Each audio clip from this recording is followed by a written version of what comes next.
وہ ہرس والا دل بدل دے، میرا غفلت میں ڈوبا دل بدل دے۔ بھئی یہ جو M P R, N R C اور سی ڈبل اے ہے، ہمارے بڑے بڑے علماء نے یہ فیصلہ کیا ہے کہ کوئی بھی حکومت کا آدمی آئے، اسکول کے ہوتے ہیں لوگ ٹیچر وغیرہ جن گننا کرنے والے، یہ جن گننا نہیں ہے، پہلے اس بات کو سمجھ لیں۔ سینسیکس جس کو کہتے ہیں یہ وہ نہیں ہے، ان میں باطل کے بہت خطرناک ارادے اور منصوبے ہیں۔ یہ بتاؤ بھئی ووٹر کارڈ سب کے پاس ہے، آدھار کارڈ سب کے پاس ہے، تو ہمارے ڈیٹا تو تمہارے پاس موجود ہیں، اور کتنا چاہیے تم کو؟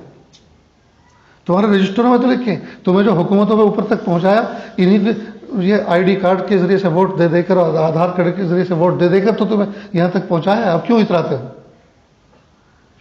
تو بالکل دینے کی ضرورت نہیں ہے، اس لیے کہ اس کا اصول کیا ہے؟ وہ افسر آئے گا، افسر کیا آئے گا؟ وہ ایک اسکولوں میں کام کرنے والے تنخواہ داری جو ہوتے ہیں انہی کو بھیجیں گے۔ ہاں جی، آپ کا نام کیا ہے؟ نام لکھ، آدھار کارڈ کا نمبر کیا ہے؟ وہ لکھ لیا، پین کارڈ کا نمبر کیا ہے؟ وہ لکھ لیا، ووٹر آئی ڈی کا نمبر کیا ہے؟ وہ لکھ لیا، تمہاری پیدائش کب ہوئی، کہاں ہوئی، تمہاری امی ابا کی۔ بھئی میرے امی ابا کی پیدائش، وہ مر کے دنیا سے چلے بھی گئے، ان کی تاریخ پیدائش کا تجھے کیا مطلب؟ اور وہ یہاں اس دنیا میں تھے، دھرتی میں تھے، تبھی تو میں پیدا ہوں، آسمان سے تھوڑی ٹپکا ہوں۔ یعنی یہ ساری کی ساری چیزیں خاص منصوبے کے تحت ہو رہی ہیں۔ اب وہ جو ہے چارٹ لکھ کر لے جائے گا، ٹھیک ہے، لکھ کر لے جائے گا، نیچے دستخط بھی کروا جائے گا ہمارے۔ یہ کارڈ چارٹ جو آپ نے تیار کیا، یہ ہماری ہی بیان اور ہمارا ہی بیان، ہماری تحریر ہمارے خلاف استعمال ہوگی، ہمارے خلاف گواہی بنے گی۔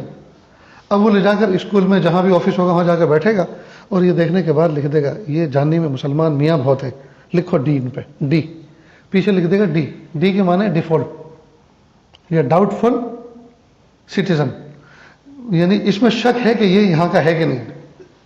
اب جب اس نے شک لکھ دیا، شک لکھتے کے ساتھ ہی آپ کے آدھار کارڈ ختم، کیونکہ آدھار کارڈ تو ان کی مشینوں میں ہے نا، آدھار کارڈ ختم۔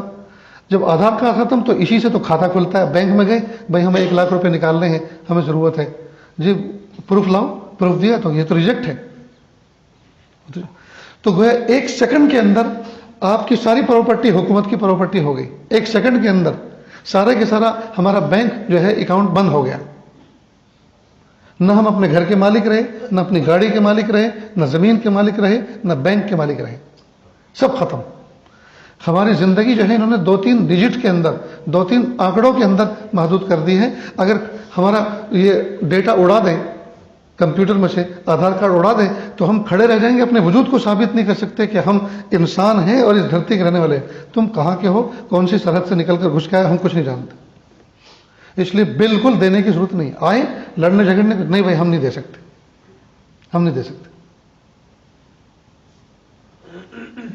اور ایک بات یاد رکھنا، پولیس ہو، ملٹری ہو، انٹیلیجنس ہو، وزیر اعظم ہو، فقیر اعظم ہو اور پرائم منسٹر ہو، یہ سب کے سب نوکر ہیں، نوکر۔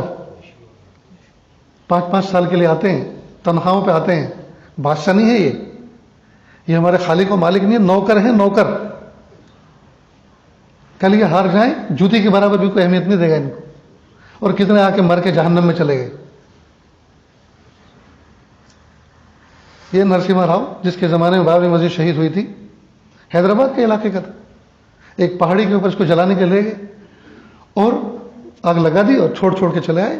ابھی ادگجرا ہی تھا کہ کتا کان پکڑ کے لے کر نیچے چلا ہے اس کی کھوپڑی،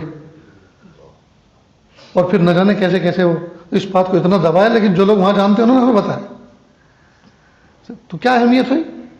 یہ سب کے سب نوکر ہیں، کوئی ڈرنے کی ضرورت نہیں ہے۔ لیکن یہ ول پاور کب پیدا ہوگی؟ جب ایک اللہ کو مانیں گے، ایک اللہ کی عبادت کریں گے، ذکر و اذکار کریں گے، تلاوت کریں گے، جی حرام کھانا بند کریں گے، حلال کھائیں گے، تب یہ ول پاور پیدا ہوگی۔ جس نے اپنی معلومات دی، یہ سمجھے اپنے پیروں پہ کلہاڑی مار لی۔ ان کے مقصد کیا ہے؟ مقصد کیا ہے؟ سنو، یہ جو ہمارے ہندو بھائی ہیں، اس کو نہ تو کوئی سمجھانے والا ہے، اس قوم میں کوئی ہے ہی نہیں، نہ کوئی عالم ہے، نہ کوئی ظالم ہے، نہ کوئی بتانے والا ہی نہیں، رہبری کرنے والا نہیں۔ اور دماغ کے اوپر مسلمانوں کی نفرت ایسے بٹھائی ہے کہ آج چاہے گولی چلوا لو، آج چاہے قتل عام کروا لو ان سے. ویسے تو جیو ہتیا، فلاں ہتیا، اور ایک انسان جو سب سے افضل ہے اس دنیا کے اندر، اس کو چاہے جتنا مروا لو، وہ ہتیا نہیں. نفرت بٹھائی گئی، نفرت بٹھا بٹھا کے ان کو تیار کیا گیا. اب یہ کریں گے کیا؟ مسلمانوں کو اس طرح سے لاکھوں کروڑوں کو یہ جو ہے ان کی شہریت ختم کریں گے، افراتفری میں ڈال دیں گے. بہت سارے دلت سماج کے، O B C, S C S T, ان تمام کو جو ہے یہ ووٹ کا حق ان سے چھین لیں. اب کچھ برہمن قسم کے وہ لوگ بس وہی ووٹ دیں گے اور وہی یہ بالائی کھائیں گے راج پت کی. یہ ہے ان کے ناپاک منصوبے، یہ ہے ناپاک ارادے. لیکن انشاءاللہ ثم انشاءاللہ کبھی کامیاب نہیں ہو سکتے، کبھی کامیاب نہیں ہو سکتے انشاءاللہ. لیکن دوستو، ہمارے سامنے کچھ ملکوں کی تاریخ ہے، برما کی تاریخ ہے، اور نہ جانے کی فلسطین کی تاریخ ہے. پوری قوم کو پنجرے میں قید کر کے اس طرح سے بے بس کر دیا گیا ہے. اس لیے رسم و رواجوں کو چھوڑو، اچھا کھاؤ، اچھا پہنو، اچھے اعمال کرو، اچھے شان کے ساتھ رہو، اپنے ایمان پہ محنت کریں. وہ انشاءاللہ کوئی ہمارا بال بیکا نہیں کر سکتا. اللہ کی رحمت، اللہ کی مدد ہمارے ساتھ شامل حال ہوگی تو کوئی کچھ نہیں بگاڑ سکتا. لیکن اللہ کی رحمت آتی ہے تب جب کہ ہم اللہ کی بات مان کر چلیں اور اس پر عمل کریں، تب آتی ہے. ہم اللہ کی نافرمانی کرتے رہیں، نمک حرامی کرتے رہیں، اور پھر کہیں کہ اللہ مدد بھیج دے، فرشتے بھیج دے، تو ایسی مدد نہیں آئے.